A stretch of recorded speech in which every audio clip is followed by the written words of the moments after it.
The Halloween tradition of trick-or-treating draws near. Officials all over the country are emphasizing, when in doubt, throw it out. All packages should be examined upon opening and all items smelled and looked at carefully. Pins and razor blades are the most common forms of tampering, but you should also be wary of poisons which cannot be seen. Steve Kopian with Nassau County's Department of Health explains how to examine your treats. Handfuls of candy are usually the easiest ones to contaminate. They also have a chance of being contaminated by someone who may have reached in and had some type of illness that can be passed on. Wrapped candy is much... Finley Middle School was transformed into a wonderland of games and activities to promote a safe Halloween for young children. And it takes superlatives to describe the costume youngsters who attended. Young, younger, youngest, cute, cuter, cutest. Worked out really nice. A lot of the local businesses support the party by donating food and different types of merchandise for us to use. And we have a lot of volunteers helping us out. It couldn't be possible without the volunteers. The program is also a fundraiser for the Center for Parents and Children, a support, education, and social center for parents with small children. Now, we see lots of toys here. Tell me, what's going on with these children?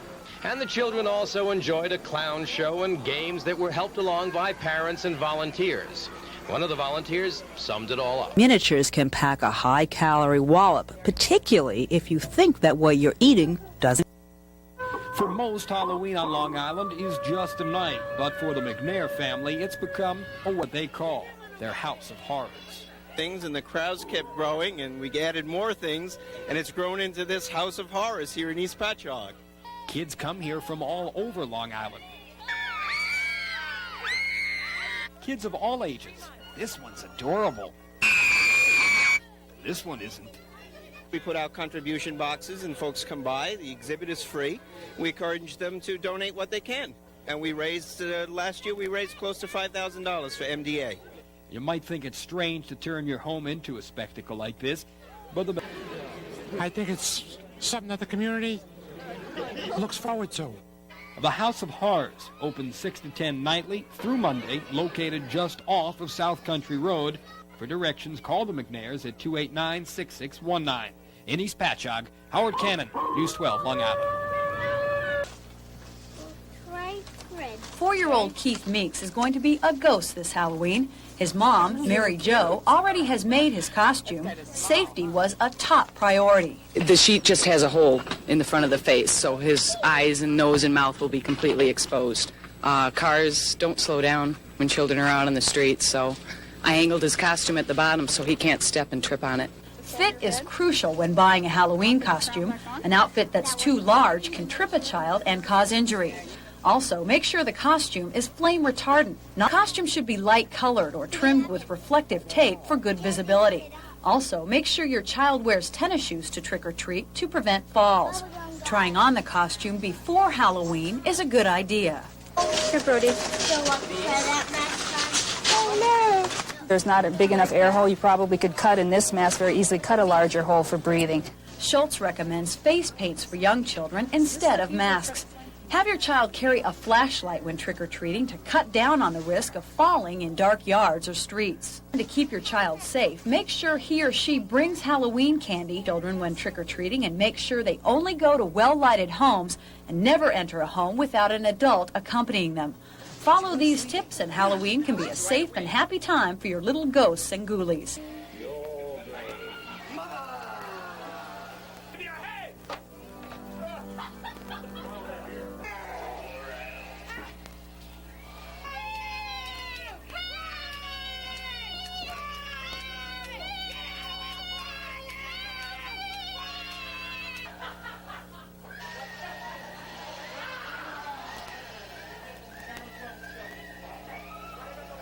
Dance and theatrical accounts receivable are all locked up. We got a jailkeeper that you saw the Goonie Bird before.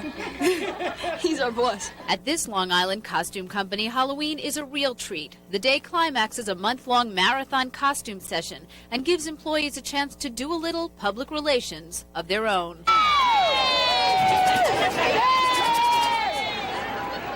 Halloween is big. Special precautions tonight, too, still being advised. The police say guard against going into strangers' homes. They say wear light colors at night and don't wear masks that block your sight. And make sure all treats are checked before. These children, all students at the Little Village School in Garden City, had far more original costumes, such as this young dragon and a dancing Pee Wee Herman, and even a California raisin. Who are you? Robin. What are you? Tiger. A tiger. So who were you dressed up as? A witch. Did you put your costume together? Yeah. No. Who did? Mom. Mom. Well, you look very pretty. You're going to go pick up some guys, right? No. All of this was made possible by a group of good-hearted high school students from Old Westbury. They took the day off from Wheatley High School to give this special Halloween party as a gift to the little ones.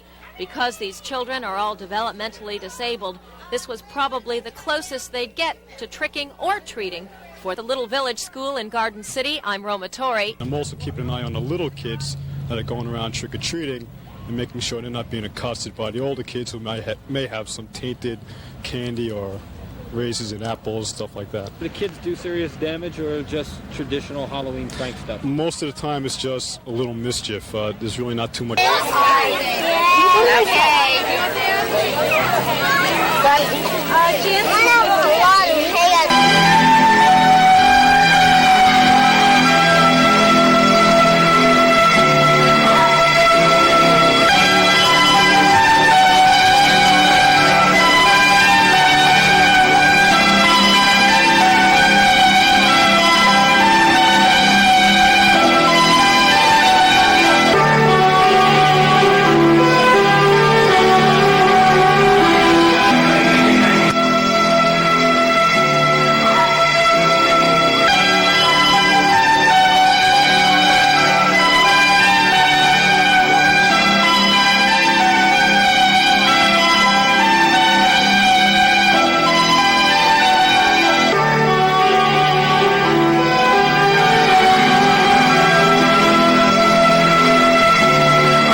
Halloween, a night of fun and party for sure, and here at Malibu they're doing it right, their 10th annual Halloween party.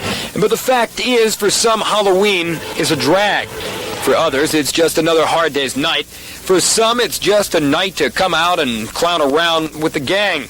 But others don't know why they're here. They say they just can't remember. 21 and over Halloween parties have loads of trips.